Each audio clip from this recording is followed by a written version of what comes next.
ወደ ዕብራውያን ምዕራፍ 3 ስለዚህ ከሰማያዊ ጥሪ ተካፋዮች የሆናችሁ ቅዱሳን ወንድሞች ሆይ የሃይማኖታችን ሐዋርያና ሊቀ ካህናት ኢየሱስ ክርስቶስን ተመልከቱ።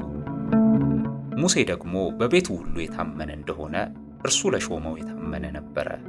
ቤትን የሚያዘጋጀው ከቤቱ ይልቅ የሚበልጥ ክብር እንዳለው መጠን እንዲሁ እርሱ ከሙሴ ይልቅ የሚበልጥ ክብር የተገባው ሆኖ ተቆጥሯልና።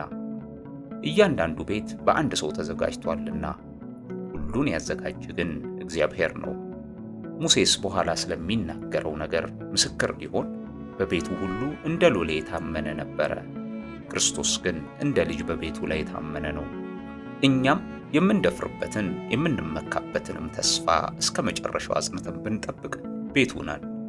ስለዚህ መንፈስ ቅዱስ እንደሚል ዛሬ ድምጹን ብትሰሙት አባቶቻችሁ እኔን የፈተኑበት የመረመሩበትም 40 ዓመትም ሥራዬን ያዩበት በምድረ በዳ በፈተና ቀን በማስመረር እንደሆነ ልባችሁን እልከኛ አታድርጉ።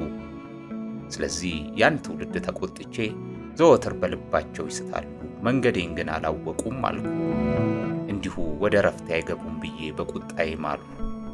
ወንድሞች ሆይ ምናልባት ሕያው እግዚአብሔርን የሚያስክዳችሁ ክፉና የማያምን ልብ ከናንተ ባንዳችሁ እንዳይኖር ተጠንቀቁ።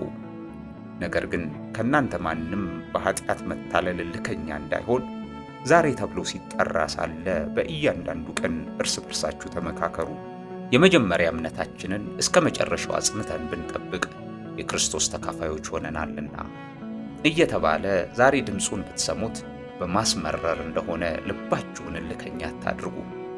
ሰምተው ያስመረሩት እነማን ነበሩ? በሙሴ ተመርተው ከግብጽ የወጡ ሁሉ አይደሉምን? 40 ዓመትም የተቆጣባቸው እነማን ነበሩ? ሬሳቸው በምድረ በዳ የወደቀ ኃጢአትን ያደረጉት እነርሱ አይደሉምን? ካልታዘዙትም በቀር ወደ ረፍቱ እንዳይገቡ የማለባቸው እነማን ነበሩ? ባለማመናቸውም ጠንቅ ሊገቡ እንዳልተቻላቸው እናያለን።